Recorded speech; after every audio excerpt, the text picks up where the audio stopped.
your acting career, did you ever envision getting a role on a show where one of the main characters is an Australian guy in a dog suit? No. No. Well, it's funny because my first acting job was I was in the suit. I was one of the dancing monkeys in Wizard of Oz. So I think back then it probably would have gone. I played Nana and Peter Pan too. I was in the dog suit at one time. So I think it's pretty apropos. I think it fits right into my past. Now on the show Wilfred, you play a doctor that delivers babies, and recently you yourself gave birth. That's right. So which side of the operating table do you prefer to be on? Geez, it's not easy. I don't think it's easy for those doctors. Like this is my first one, and I had a C-section, and seriously, I mean it's intense. They have serious jobs. I mean it's crazy. I could never ever in my life imagine doing that, being an obstetrician. So I mean I have to for the job, but at least I can do it in a comedic way. I think I would go to bed with anxiety and never sleep for the rest of my life if I had to give birth to chilled people. I mean, it's such a huge deal. So being on the other end is kind of a huge deal too. I was freaked out. So I guess if I had to choose, I would rather be giving birth than receiving it. They're both too intense to do every day, for sure. Did you have a planned C-section, or was it? It was that last week, and I was actually working. I worked 2 days. I worked on Wilfred 2 days before my C-section, but in that last week, he was not getting ready to come out at all.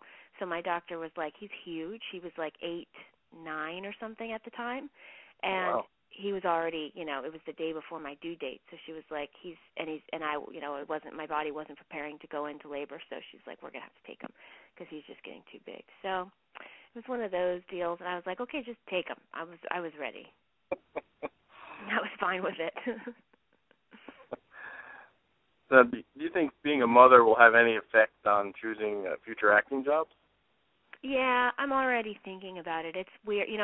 Also, one reason is scheduling. It's hard, and that's already taking effect. I've already couldn't go out for 3 things just because of scheduling. And if I really, really wanted them, I'm sure we would make it work. But there's just some things like guest stars every now and then, which I love to do television. So guest stars are great, but sometimes it's like, can you go to Florida? Can you go to New York? Can you go to Canada? And it's like right now, it's like, oh yeah, I can't do that right now. So for scheduling purposes, it has changed tremendously. And then, of course, I don't know about other stuff. I mean, luckily I have a boy, so I don't have to worry about, my daughter getting horrible ideas from the horrible women I play. So I'm okay with that.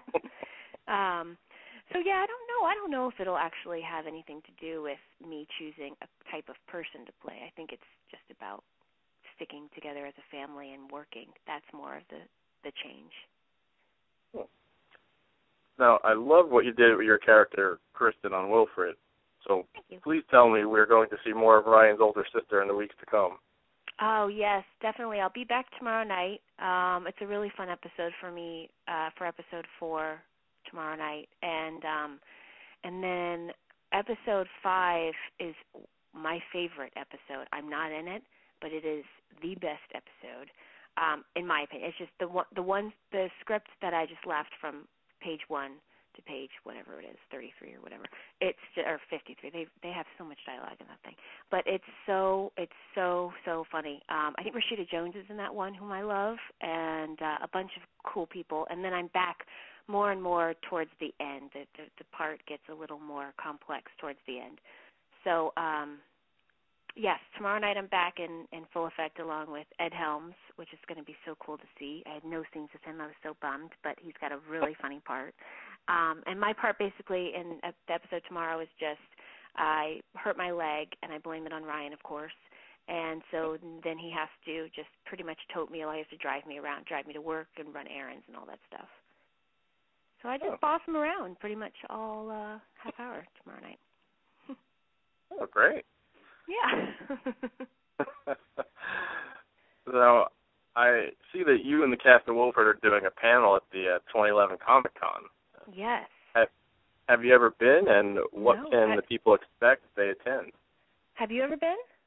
No. No, me neither. I've never been. I'm really excited / nervous because everybody's like, it's crazy town. So I guess there's like millions of people, I'm assuming. I was trying to get my brother. It's on my brother's bucket list, he says, to go to Comic-Con. I couldn't even get him in. It's too crazy. Wow. So hopefully next year. But I really have no idea what to expect. I am expecting to go see some really cool screenings and people, personally. And our screening and panel is going to be pretty cool, I'm assuming. I guess we're just going to talk about the rest of the season. And I believe the episode we're showing is Pride, which I forget which number that is. But so yeah, I don't know. I'm excited, I guess. I'm really just excited to go and see all the other stuff that's going to be there. But of course, I'm excited to team up with the family again, the Wilfred family again, and talk about our favorite subject, which is Wilfred. But I don't know. I'll have to email you afterward and tell you how it went, because I have no idea what to expect. I'll be looking for your live tweets. Okay, yeah. Good. I'm getting better. I think I'm getting better at the tweeting. Well, that's a good segue, because I was going to ask you, with the emergence of social media, actors and, sports figures and pretty much everybody, they're more accessible now to their fans, which can be good and also bad. Yeah. So what's your opinion on all the interactivity? It freaks me out personally. I'm very private, and I got off Facebook actually once I got pregnant. I got off Facebook because it's just weird people knowing my business without me telling them. I'm really not used to that at all. And this is not even to do with being in the industry where people can look you up and see all that, but even like friends who I hardly know, knowing, it's just like I'd rather just tell you. And then so people knowing your business without you expressing it personally is freaky to me. And so when FX said you guys want to tweet about the show, I was like, I'd love to, about the show. And then when I'm getting on and I'm seeing all these, it's kind of hard not to just put like, went to IKEA today. It's very tempting to just put your personal stuff out there. So I definitely get caught just going, who am I writing this to? I don't even know who's receiving this. So it's just weird because you don't know who you're writing to. You don't know who's reading it. And it's so personal. So I really try and keep it about Wilfred or about what I'm working on. And it's so new to me, obviously. I sent you a personal message that I meant to give to Jason.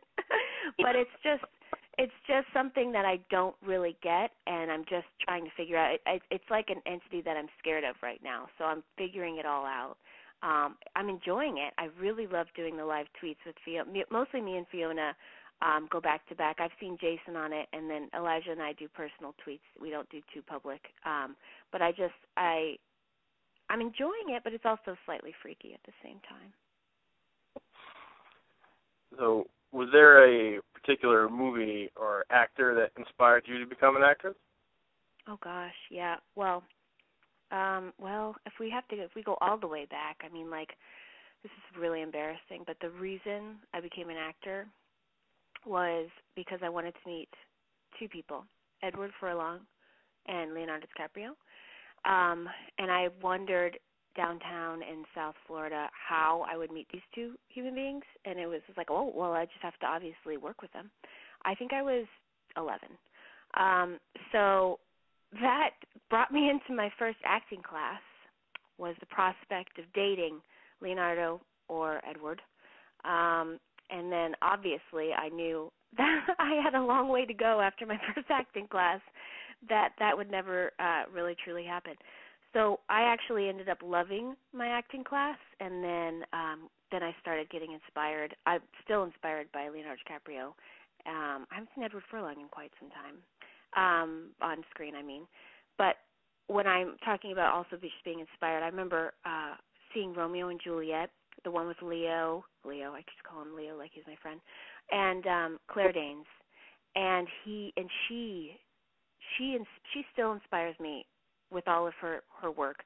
But I just remember sitting in that theater with Romeo and Juliet. I was in high school, and I think we were all I know Claire Danes and I are really close in age, and just knowing that she was my age and how good she was, she really, and she still inspires me today. But that role that she did in the Baz Luhrmann Romeo and Juliet was just gorgeous. And then, Kate Winslet, of course, just truly inspires me all the time, and I just love Diane Keaton and those women.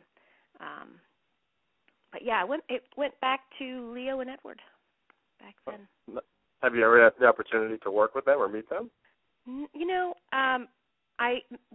Right when I moved out here, went to a club and saw Edward Furlong and walked right up to him and said I wanted to tell him the entire story. And I guess his girlfriend at the time did not know that I just wanted to tell him why I got into acting and thank him for my career. I guess I didn't have one at the time, but I just wanted to thank him for some odd reason. And his girlfriend or the girl he was with just kind of pushed him aside, probably thought I was trying to take him home with me, which was not the case. But I did not get the chance to. And then I got really close to a film with Edward Furlong a long time ago. I don't even know if it ever happened. Didn't get it, and that's okay. It probably worked out for the best. I'm sure Ed's girlfriend was probably just jealous of you. That's why she pushed him away. That's probably exactly it. No, I have no idea. I'm sure we all had a little too much to drink, and I was like, oh, just being an idiot. So, and she probably saw that and saved him from me. What was the best piece of advice you ever received about the business? Oh.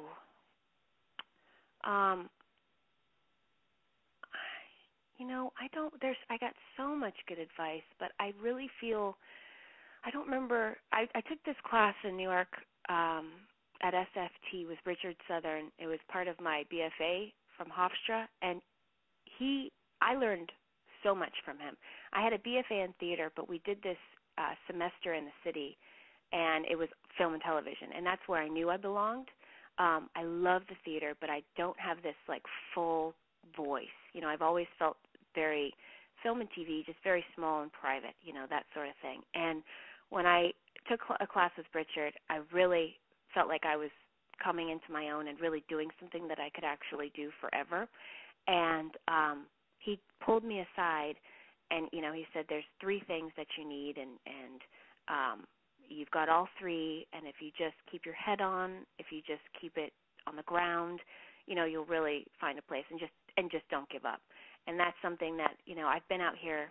I don't even know. It's like 9 years now, I guess, in LA, and that's truly it, is to never give up, especially if you really want it. I mean, I've gone back and forth with can I do something else? Can I and it's just, if you really want to do it, you just don't give up, and that jobs will find you. Of course, I've had to work in other places like restaurants, and I even got a teaching job last year because I had just it was really bad last year, and so it just comes and goes, and you just have to go with it. And it's scary, but it's also it's so rewarding when you this job is the best job I've ever had because I just love the project so much. I'm so proud of it, and I would definitely be watching it if I wasn't in it, which is so cool for me to say, for any actor to say, probably. Some people have a weird, I wouldn't know, it's a phobia, or they just don't like watching themselves on TV or on the big screen. Do you have that problem, or? I hate my voice. Hate it. So it's very difficult to watch myself. I watch it once because I want to see how it turned out as a whole, but I'm not going to sit and watch my scenes, no. So now, you mentioned that, you did graduate college, went to Hofstra, you have a degree in fine arts. Uh-huh. So how do you feel about the mass influx of reality TV programs featuring people with, 0 acting experience? It's interesting. One of my very, very good friends is on a reality show, and she already is an actress. She's a well-known actress, though. So I get that, I get that whole thing, and it's just keeping, if you're doing a brand, sort of keeping that going, and so, you're never out of the industry. But and I get the competitive reality shows. I understand. I don't really understand what a lot of people are famous for, though. I actually just don't understand what they're famous for. So it's hard, like I don't get it. I enjoy it. I watch reality. I mean, Bravo is like one of the best that I love. Housewives, The Real Housewives, all of that stuff. It's so interesting to watch. But what they're famous for, I really have no idea. And how they keep their fame, it must be exhausting, honestly. I don't know how they do it. So I don't have any real opinion about it. I truly watch it and enjoy it, honestly. I couldn't do it, but I enjoy it. Now, you being in the business, when you like watch a reality show, do you like say to yourself like at certain scenes like oh god, like that's so staged, or I know that's not real. You can kind of tell like who's been told to say something, or like if you have to do it over, I'm sure if they say can we do this again, that's probably got to be so annoying. Like even as an actor with scripted lines, if they're like, can you do that exactly the same? You're like, no, I have no idea how I just did that. You know what I mean? So it's right. As a reality, and like if you're supposed to be doing a real life conversation that you've never written or seen before in your life, and they're like, can you say that again?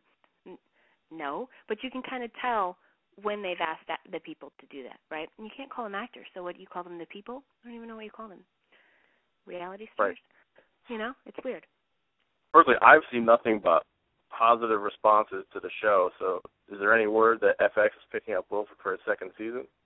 I haven't heard anything. I would love to express that it's getting picked up to you right now, but I have not heard anything. I've just heard that FX loves it and people love it, and but it's all through the grapevine. I've heard through the grapevine that they're so pleased with it, but I've not gotten a call or email saying yes, welcome back. Haven't heard any of that, but I'm praying and hoping. I just enjoy it so much, so I really hope it continues. Yeah, I hope so. It's really a great show. It's so unique and it's so well written. Isn't it? David Zuckerman and Jason Gann and Randall Einhorn are geniuses. It's so good.